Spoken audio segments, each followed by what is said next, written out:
My name is Maria Angeles, and I am from the state of Durango. Although I emigrated with my parents to the United States when I was a teenager, while being here it was hard for me to adapt, and I began to make many mistakes that derailed my path for quite some time. Fortunately, I have changed my lifestyle, but when I was 19 years old back in 2015, I was imprisoned for 3 months for being involved in a fight with the sister of a supposed friend I was living with at the time. The charges were not too serious, and the lawyer assigned to me told me that if I behaved well, I could even get out earlier.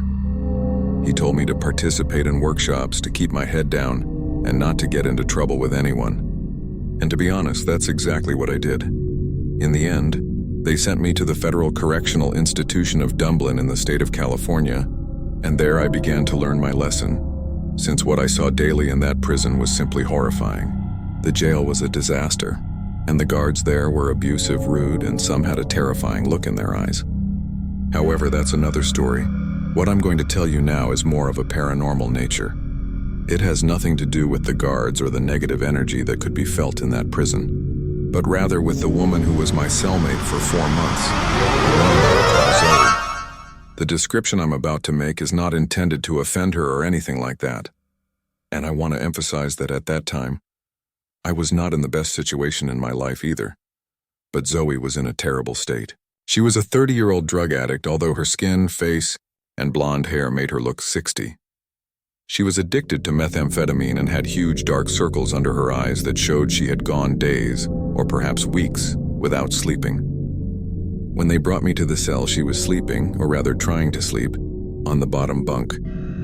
I arranged my few things on the upper bed, but I hadn't even climbed up when she whispered to me, "Can you see them?" Obviously, I didn't know what she was talking about and simply shook my head, whispering that I didn't know what she meant.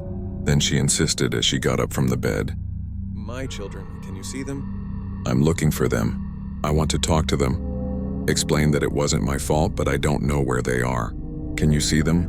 Zoe was completely out of touch with reality, and considering that I experimented with drugs at that time, I was shocked by the mental state of that woman. I saw myself reflected in her and felt a lot of fear because she was the person I would be sleeping next to for the coming months. I asked her to calm down, but she didn't listen. And for the next 10 minutes, she kept asking me where her children were until I left the cell. In the common area, I sat at a table near the phones and was alone for only a short while.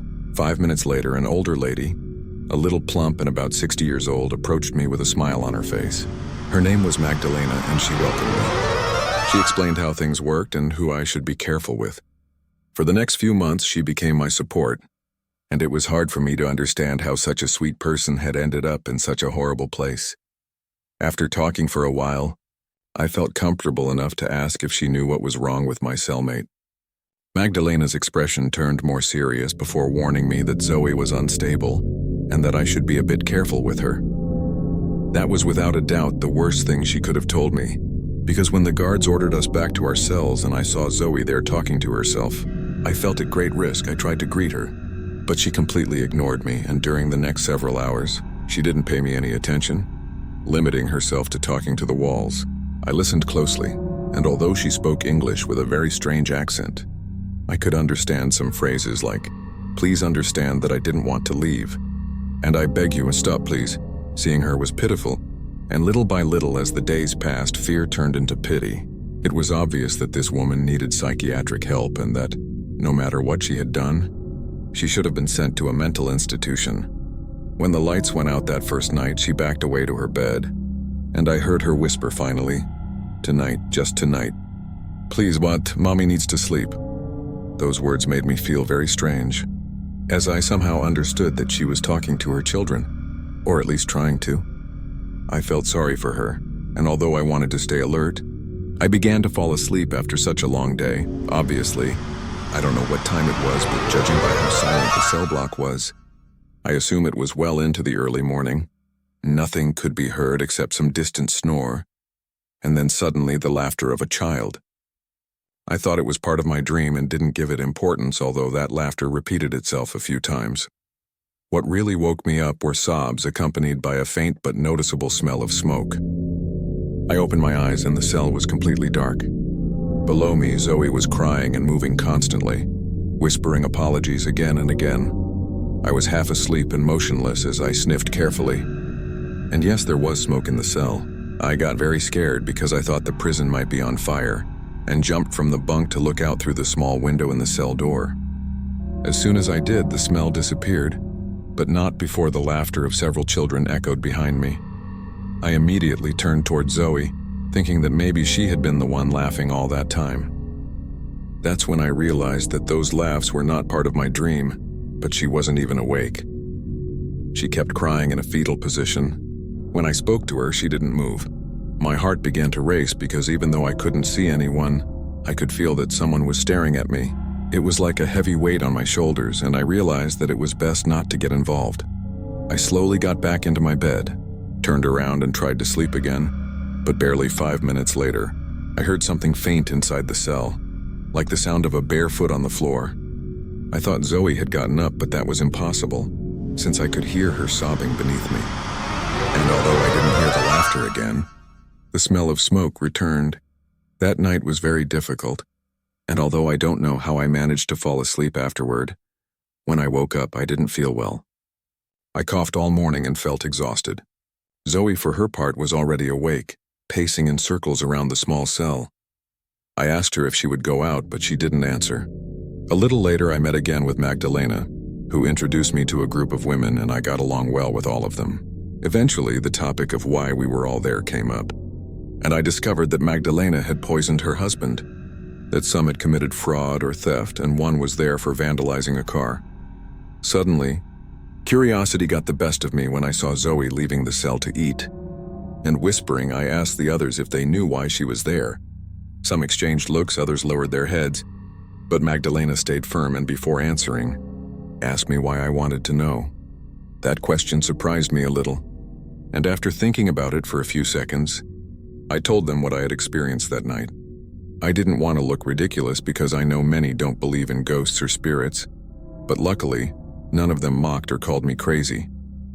In fact, some of them, neighbors of my cell, began to nod slowly.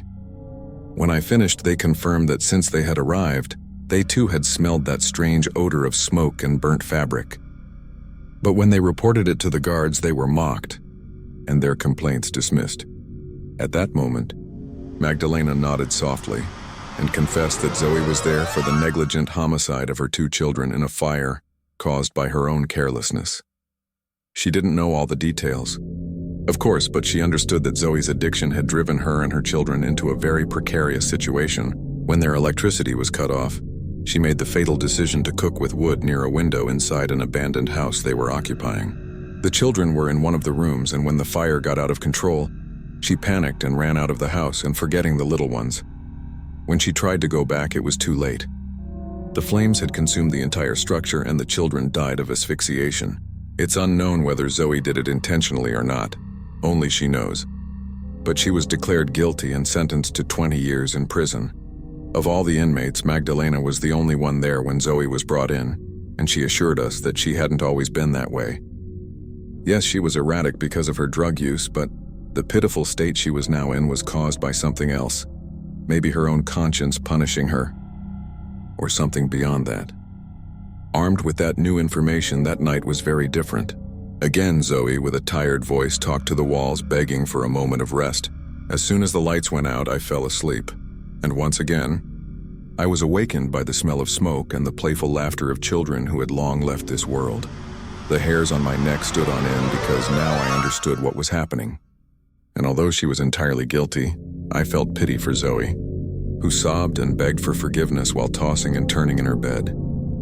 I kept my eyes closed out of fear of seeing something I shouldn't, and for several hours, that smell and those intermittent giggles repeated themselves, denying her any rest. Many times I tried to talk to Zoe, but she simply ignored me or asked if I could see them. I didn't know whether to answer or not because I had no idea what reaction that might trigger. But one morning, 2 weeks after I arrived, I sat with her and told her that I could smell the smoke and hear them. A smile appeared on her face and she began to cry, assuring me she thought she was going insane. I tried to advise her to go to the chapel, but she said it was useless. For more than 3 months, that same thing happened every night without fail. In the mornings, I spent a bit of time consoling and talking with her. Our talks were erratic, and I felt sorry because I wasn't the right person to help her. I tried to get her help through the prison's institutions, but as I said earlier, that prison was awful and full of corruption. No one offered Zoe a helping hand, and one night those events escalated in a terrible way.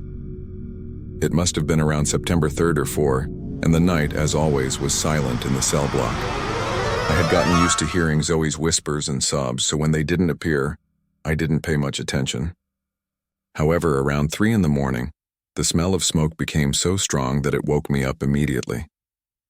I opened my eyes, and for the first time I could see that faint orange light illuminating the lower bunk, as if there was a fire right beneath me. I got up quickly, thinking that the mattress might be burning, but what I saw left me paralyzed. In front of Zoe's bed there were 2 small figures, silhouettes of children, dark but clearly visible, standing right there looking at her. I couldn't see their faces, but their heads were slightly tilted as they whispered something that sounded like a complaint or a sad song. Zoe was crying, her face covered by her hands, and she just kept repeating, "Forgive me, please forgive me, it was an accident." I didn't know what to do. I didn't even scream, and my voice froze in my throat. I only remember closing my eyes tightly and repeating prayers over and over, hoping that everything would disappear when I opened them again. When I finally dared to open my eyes, the cell was dark again. The orange glow was gone, and the smell had vanished completely. Zoe was sitting on her bed, staring blankly at the wall, breathing heavily. At dawn, the guards opened the cells, but Zoe didn't move. I got down and tried to talk to her, but she didn't answer. I touched her shoulder, and that's when I realized she wasn't breathing. Her skin was cold and her eyes were open, staring at the ceiling. I screamed, and the guards came immediately. They called for medical help, but it was useless. Zoe had died during the night, apparently from cardiac arrest, according to what we were later told. That morning, the entire cell block was silent. No one spoke, and even the guards looked shaken. Magdalena came to me later and hugged me tightly. She told me not to feel guilty, that perhaps Zoe had finally found the peace she'd been begging for every night. That night, I couldn't sleep at all. I was terrified, but something strange happened. The smell of smoke never came back, nor did I hear the laughter or crying again. Everything had gone quiet, as if whatever was tormenting her had finally left with her. A few days later, I was released for good behavior. Before leaving, I approached the chapel and lit a candle for Zoe and her children. I prayed that wherever they were, they could finally be together again. Since then, every time I smell smoke out of nowhere, a chill runs through my body. I remember that woman, tormented, destroyed, punished by her own guilt. And I can't help but think that perhaps hell isn't a place you go to after death, but something you carry inside you, every single day of your life. Some people say that Zoe's story is one of punishment, that she received the justice she deserved for what she did to her children. Others, however, believe that she was already living her punishment long before she died. I think Zoe was already dead long before her heart stopped beating. Every night she relived her own tragedy, and every night she faced the same ghosts, the same cries, the same smoke, the same fire. Many inmates still talk about her. Some say they've smelled smoke again in that same cell. Others claim that when the prison is completely silent, you can hear a woman crying and whispering, "Forgive me." The truth is, none of us can say for sure. But one thing is certain, guilt has a way of trapping people. It becomes a prison much stronger than any wall or lock. Zoe was never truly alone. She was surrounded by what she feared most and her memories. And maybe that's the real horror. So if you ever find yourself lying awake at night and you suddenly smell smoke without reason, don't ignore it. Maybe someone somewhere is still asking to be forgiven.